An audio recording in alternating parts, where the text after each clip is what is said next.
I wonder if you could sort of give listeners a very basic sauerkraut recipe. Can you walk us through how to make a simple kraut? Yeah, no, that's a great question, and I'm glad that you're asking because really I can give a 30-second answer to that.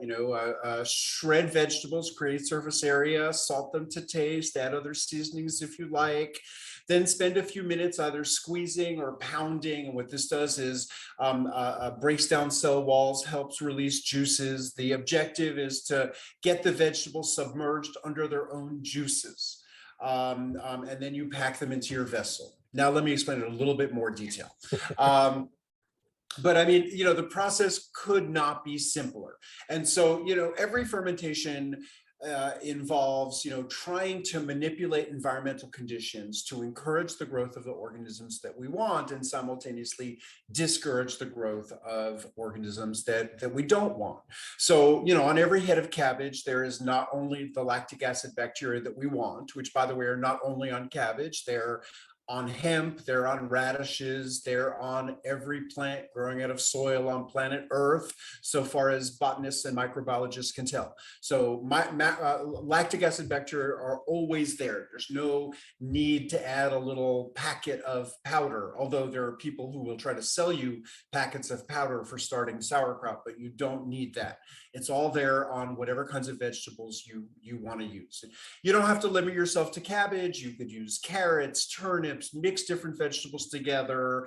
Firm vegetables, tend to work the best. So create surface area. You could chop them coarsely. You can shred it very finely, whatever you like. Salt. The salt is actually not 100% essential.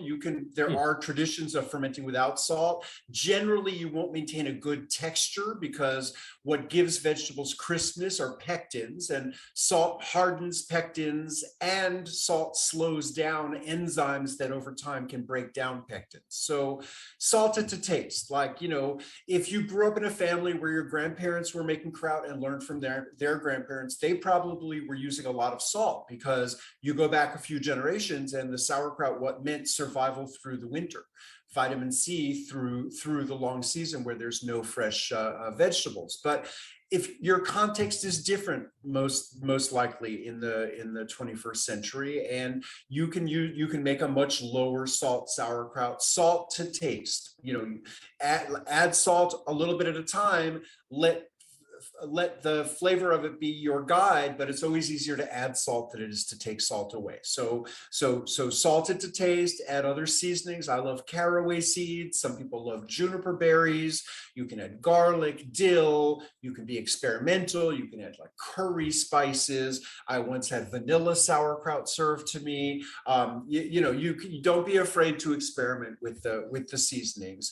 And then you can either just let the salted vegetables sit for a few hours and the salt will draw plenty of juice out of them as long as they're fresh vegetables, or you can speed that up either pounding or on a small scale. I just like to squeeze with my hands. And this just helps release juices from the vegetables. Once the veggies are nice and juicy, you just pack them into a vessel, whether that's a ceramic crock or a glass jar, a plastic bucket, a wooden barrel. Stay away from metal because metal can be corroded by salts and by acids. And here we're using salt to cultivate bacteria that produce acids. A jar is probably the easiest for most people. A quart-sized jar will take about 2 pounds of vegetables to fill it up. And then you just want to pack the vegetables with some force into the vessel so that you displace all of the air pockets and the vegetables end up being submerged. Then, a little bit of weight on top helps. What I sometimes do as an improvisational thing is save an outer leaf of cabbage with a heavy spine and use that heavy spine as almost like a spring to hold the vegetables down under the brine. And then you wait. And, the $1 million question is, how long do you wait?